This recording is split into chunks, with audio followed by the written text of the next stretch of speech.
Pinoy ka ba? Nagfi-feeling Pinoy o anything Pinoy? Swak ka dito! Kaya't samahan natin si Donita Rose. Pero kung talagang kailangan naman talaga, then that's what gave me the strength to go on. Can you feel it? Come on, let's go. Let Donita Rose be your guide to your ultimate vacation destination. Nakakapraning! Ganun pala pagbagong mommy. Sinipon si JP, I was so worried. Hirap siyang huminga. I didn't know what to do. Naiyak nga ako eh. I rushed him to my pedia, and do you know what he said? Donita, basta sipon, Dimetap. Sa sipon, sabi ni Doc, Dimetap. Kaya tiwala ang maraming mami. Hi, Dimetap saves the day.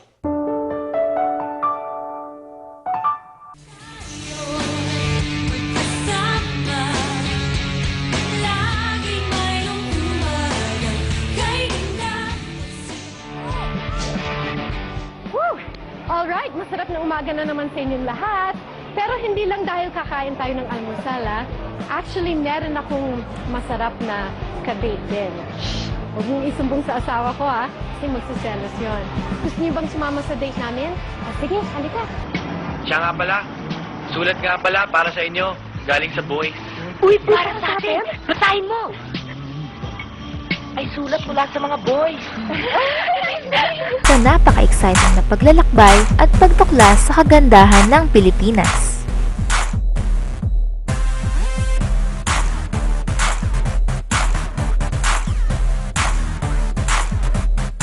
Iba't ibang kwento ng buhay ng ating mga kababayang Pinoy na magsasalamin ng mga tagumpay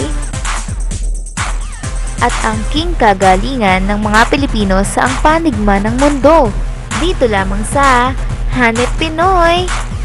At syempre, magpapahuli ba ang mga Pinoy sa usaping kultura at tradisyon?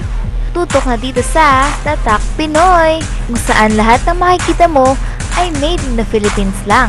Teka lang, maaari ba namang mawala ang pagbibigay ng nakakatuwang impormasyon?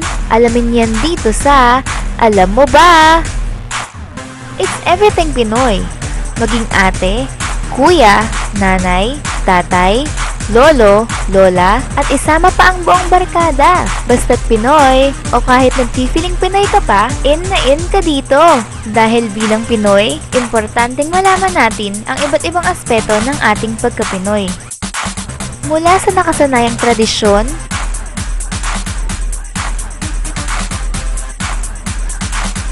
pamumuhay,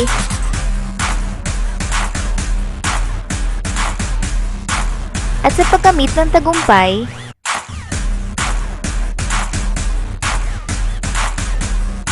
saan mang sulok ng mundo, sino man ang makasama natin, hinding-hindi mawawala ang pagiging Certified Pinoy. Tara na! At magsama-sama po tayo tuwing linggo, alas 9 ng gabi, dito lamang sa TV5.